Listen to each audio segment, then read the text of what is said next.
उच्चिष्ट एवं निम्निष्ट का सवाल नंबर 10। इस एक्सरसाइज के जितने भी सवाल हैं ये सभी यूपी बोर्ड में बहुत ही इंपॉर्टेंट है। कोई भी सवाल यूपी बोर्ड में पूछा जा सकता है। जितने भी इसमें 5-6 सवाल हैं, जितने भी बताए जाएंगे बहुत ही इंपॉर्टेंट है। तो सवाल नंबर 10 दिया गया है, एक चित्र का एक भाग अर्धवृत्त तथा दूसरा भाग उस अर्धवृत्त के व्यास पर बना आयत है। यदि चित्र का परिमाप 20 फुट है, चित्र का परिमाप 20 फुट है, तब उसकी माप ज्ञात कीजिए जिससे चित्र का क्षेत्रफल महत्तम हो। चित्र का क्षेत्रफल महत्तम होना चाहिए और हमको निकालना है इसकी माप। माप मतलब भुजाओं का मान निकालना है, त्रिज्या निकालनी है और x का मान निकालना है। मतलब चौड़ाई हमने x मानी है और त्रिज्या r मानी है। माना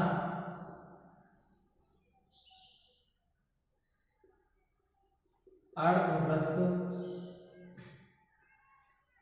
की त्रिज्या बराबर r, मतलब OA बराबर OB बराबर r। तो व्यास क्या हो जाएगा? व्यास इसका है AB, तो AB बराबर हो जाएगा 2r। और AB क्या है? AB आयत की लंबाई है, क्योंकि जो आयत बना है वह व्यास पर बना है। अर्धवृत्त के व्यास पर आयत बनाया गया है। तो DC या CD का मान भी हो जाएगा 2r बराबर है चौड़ाई। ये हो गई आयत की लंबाई, आयत की लंबाई बराबर हो गया 2r। चौड़ाई बराबर हमने मान लिया x है, चौड़ाई बराबर x है। अब सवाल में जो दिया गया है इसमें दो भुजाएं आ गई, एक x एक r।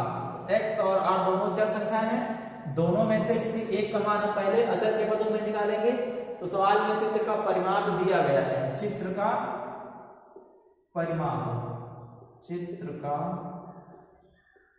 परिमाप बराबर दिया है 20 फुट। चित्र का परिमाप क्या होगा? चित्र में अगर देखें हम तो जो भुजा व्यास जो दिया गया है, व्यास या आयत की एक लंबाई, जब हम व्यास पर आयत बनाएंगे, व्यास पर जब आयत बनाएंगे तो जो व्यास होगा ये बंद हो जाएगा, ये हमको दिखाई नहीं देगा। जब अर्धवृत्त के नीचे एक आयत बनाएंगे इसमें क्या होगा? ये व्यास हमको दिखाई नहीं देगा। इसका मतलब इसका परिमाप क्या होगा? परिमाप होता है जो हमको भुजाएं दिखाई देती हैं उनकी लंबाई, मतलब अर्धवृत्त की परिधि हम निकाल लेते हैं, अर्धवृत्त की परिधि, और उसमें हम क्या करते हैं, जो आयत की जितनी भुजाएं हमको दिखाई दे रही हैं उनको जोड़ देंगे तो निकल आएगा इसका चित्र का परिमाप। तो चित्र का परिमाप होगा अर्धवृत्त का परिमाप या अर्धवृत्त की परिधि। तो अर्धवृत्त की परिधि क्या होगी? 1/2 इंटू 2πr, क्योंकि वृत्त की परिधि होती है 2πr। तो अर्धवृत्त की हो जाएगी आधी 1/2 इंटू 2πr प्लस, अब इसमें जोड़ना है हमको आयत का परिमाप, लेकिन आयत का परिमाप इसमें नहीं जोड़ेंगे क्योंकि इसकी एक भुजा तो बंद हो गई। जब आयत अर्धवृत्त के व्यास पर बनाया गया तो जो व्यास हुआ ये बंद हो गया, दिखाई नहीं देगा। जब नीचे से रखेंगे हम या ऊपर से रखेंगे, इसलिए जो भुजाएं को दिखाई देगी वो इसमें जोड़ी जाएंगी। तो हो जाएगा x प्लस x मतलब 2x, दो चौड़ाई हो गई और एक लंबाई दिखाई देगी, तो प्लस 2r बराबर हो जाएगा 20। अब यहां से हम किसी एक का मान, या तो x का मान या तो r का मान निकाल लेंगे। 2 से 2 कट जाएगा, πr plus 2x plus 2r बराबर 20। ऐसे यहां से हम r का मान निकाल रहे हैं, इसका मान r का, तो 2x बराबर हो जाएगा, यहां हम x का मान निकाल रहे हैं, 2x बराबर हो जाएगा 20 minus πr minus 2r। 2x बराबर πr प्लस का है 2r प्लस का है, पक्षांतर करेंगे दोनों माइनस हो जाएंगे, तो x बराबर आएगा 20/2 माइनस πr/2 माइनस 2r/2। दो का पक्षांतर भाग में चला जाएगा, तीनों के साथ अलग अलग लिख दिया। 2 से काटेंगे 2 9 20, 2 से 2 कट जाएगा, x बराबर आएगा 10 माइनस πr/2 माइनस r। ये आ गया x का मान। किसका मान आ गया? x का। अब हमको दिखाना है कि इसका जो क्षेत्रफल होगा वह महत्तम होगा। तो चित्र का क्षेत्रफल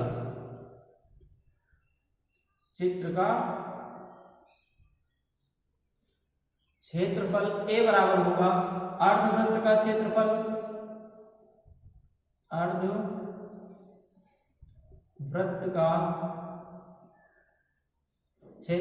प्लस आयत का क्षेत्रफल। A बराबर आएगा अर्धवृत्त का क्षेत्रफल। अर्धवृत्त का क्षेत्रफल होता है पाई r स्क्वायर अपान 2 प्लस आयत का क्षेत्रफल। आयत का क्षेत्रफल लंबाई गुणे चौड़ाई, तो लंबाई इसकी 2r है इंटू चौड़ाई इसकी x है। मतलब A बराबर आ गया पाई r square upon 2 plus 2r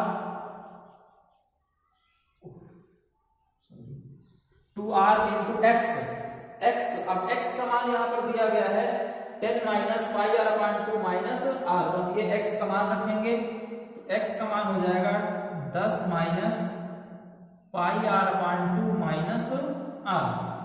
A बराबर पाई r स्क्वायर अपान 2, इसका अंदर हम गुणा करेंगे तो हो जाएगा प्लस 10 गुणे 2 20r माइनस 2 पाई r into r square upon 2 minus 2r into r 2r square हो जाएगा। 2 से 2 इसमें कट जाएगा। A बराबर आ जाएगा पाई r square upon 2 minus pi r square plus 20r minus 2r square. अब पाई r square upon 2 minus pi r square घटाएंगे तो क्या बचेगा, ये आएगा माइनस का पाई r square upon 2 plus 20r minus 2r square. इसमें हम इसके नीचे 1 लिखा, जब एलसीएम लेंगे तो 2 आएगा, एलसीएम लेंगे तो क्या आएगा 2 हो जाएगा। ऊपर आएगा पाई r स्क्वायर माइनस यहाँ 2 से गुणा होगा तो हो जाएगा 2 पाई r स्क्वायर। अब घटाएंगे 1 पाई r स्क्वायर में 2 पाई r स्क्वायर तो बचेगा पाई r स्क्वायर। संख्या माइनस की बड़ी है तो माइनस आ जाएगा। अब इसका r के सापेक्ष अवकलन, r के सापेक्ष अवकलन करने पर तो यह आएगा dA अपान dr बराबर माइनस का पाई बाई 2, ये अचर संख्या है, इंटू r स्क्वायर का अवकलन हो जाएगा 2r प्लस 20r, r का अवकलन 1 होगा तो यह आएगा 20 माइनस 2 इंटू r स्क्वायर का अवकलन 2r हो जाएगा। 2 से 2 इसमें कट जाएगा तो dA अपान dr बराबर आ जाएगा माइनस का पाई r प्लस 20 माइनस 2 दूनी 4 4r। ये हो गया समीकरण 1। पुनः r के सापेक्ष अवकलन करने पर, जब पुनः r के सापेक्ष अवकलन करेंगे तो ये आएगा d2a अपान dr स्क्वायर बराबर माइनस पाई इंटू r का अवकलन 1 हो जाएगा प्लस 20 का अवकलन हो जाएगा 0 माइनस 4 इंटू r का अवकलन हो जाएगा 1। मतलब d2a अपान dr स्क्वायर बराबर आ जाएगा माइनस का पाई माइनस का 4, या माइनस कॉमन हो जाएगा तो यह आएगा पाई प्लस 4। फलन के उच्चिष्ट अथवा निम्निष्ठ मान के लिए समीकरण 1 में dA अपान dr बराबर 0 रखने पर तो ये हो जाएगा माइनस का पाई r प्लस 20 माइनस 4r बराबर 0। अब यहां से हमको r का मान निकालना है तो पक्षांतर करेंगे, प्लस का 20 है, पक्षांतर करेंगे माइनस 20 हो जाएगा। मतलब माइनस का पाई r माइनस का 4r बराबर माइनस का 20 हो जाएगा। अब इन दोनों में कॉमन क्या है, माइनस का r कॉमन, तो बचेगा पाई प्लस 4 बराबर माइनस का 20, माइनस माइनस प्लस हो जाएगा, r बराबर आएगा 20 बटे पाई प्लस 4। ये आ गया r का मान। अब r का मान हम समीकरण 2 में रखेंगे तो ये आएगा d2a अपान dr² बराबर माइनस, इसमें r तो है नहीं तो जो दिया गया है वही आ जाएगा, ऋणात्मक है क्योंकि माइनस लगा है, अतः r बराबर 20/π/4 पर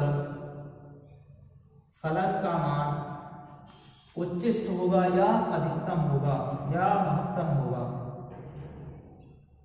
उच्चिष्ट या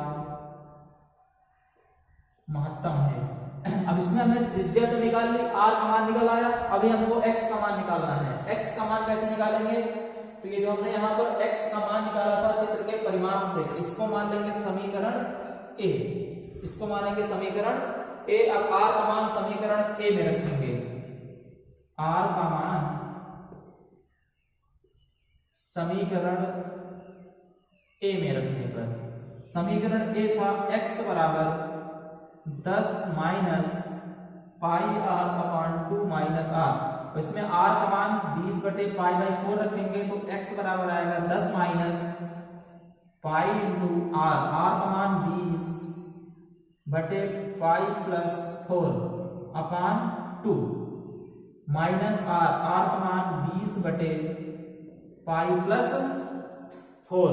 अब इसको हल करेंगे, 2 से इसको काट दो, 2 दहा 20 हो जाएगा, मतलब x बराबर एलसीएम आएगा π+4, इसके नीचे 1 लिखा है, π+4 एलसीएम हो गया, इसका इसमें गुणा होगा तो 10 गुणे पाई, ये हो जाएगा 10 पाई प्लस 10 गुणे 4 40 हो जाएगा, माइनस 10 गुणे पाई 10 पाई हो जाएगा माइनस 20 हो जाएगा, 10 पाई प्लस का 10 पाई माइनस का कट जाएगा तो x बराबर क्या बचेगा, यहाँ पर 40 माइनस 20 हो जाएगा 20/π+4, मतलब r का मान आया था r बराबर 20/π+4 और x का मान आ गया 20/π+4, मतलब दोनों के मान बराबर आ गए।